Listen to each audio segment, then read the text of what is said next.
آج کل کے جو جدید سنی سوال میں جو لکھا گیا کیا وہ اس کی کیا وجہ ہے کہ وہ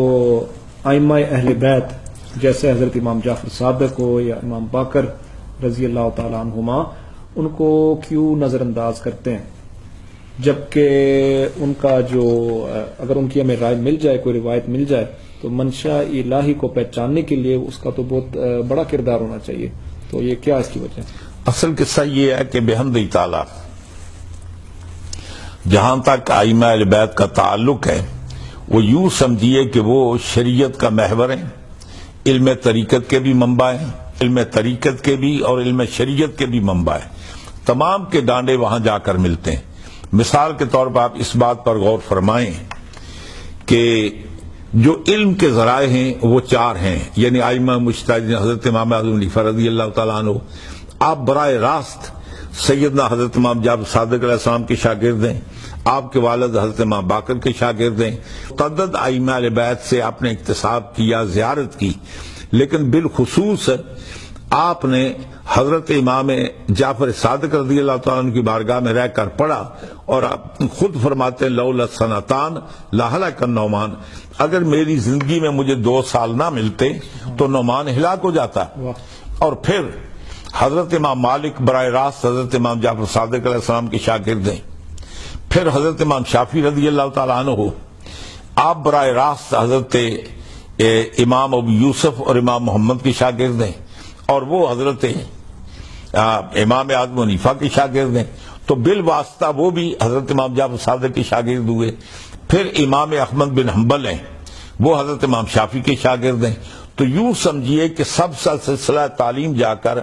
حضرت امام جعفر صادق تک منتہی ہوتا ہے، اور پھر ان کا سلسلہ تعلیم حضرت امام باقر ہیں، ان کا سلسلہ تعلیم حضرت امام علی مقام حضرت امام حسین علیہ السلام ہے، ان کا سلسلہ تعلیم حضور مولا کائنات ہیں، پھر سرکار کی بارگاہ تک پہنچتا ہے۔ اور سلسلہ طریقت کو دیکھیں تو سلسلہ آئے طریقت بھی ائمہ اہل بیت سے ہو کر چلتے ہیں جی۔ سلسلہ عالیہ قادریہ، اس کی 2 برانچز ہیں، ایک برانچ وہ ہے جو حضرت حسن بصری سے آتی ہے، اور ایک اس کی برانچ وہ ہے جو ائمہ اہل بیت سے آتی ہے، حضرت امام علی رضا تک، حضرت امام جعفر صادق، یوں اس سلسلہ سہروردیہ ہے وہ بھی آگے اسی سلسلے کی برانچ ہے، سلسلہ شاذلیہ ہے وہ بھی اسی کی برانچ ہے، اور سلسلہ عالیہ نقشبندیہ وہ بھی سیدنا حضرت امام جعفر صادق علیہ السلام سے ہو کر آتا ہے۔ یوں سمجھیے کہ سلسلہ طریقت و شریعت میں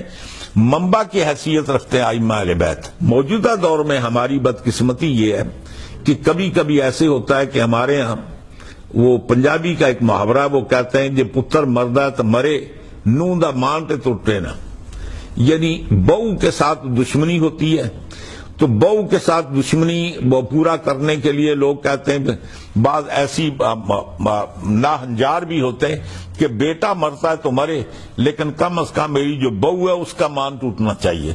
تو کبھی کبھی اس ضد کی انتہا پر ہوتا ہے جی۔ یعنی ہم سوچنے کی بات یہ ہے کہ ہم اہل بیت اطہار سے محبت اور پیار جو کرتے ہیں وہ اس لیے نہیں کرتے کہ کسی فرقے یا کسی مذہب کی بنیاد پر، ہم اس لیے پیار کرتے ہیں کہ اللہ اور اللہ کے رسول کا حکم ہے۔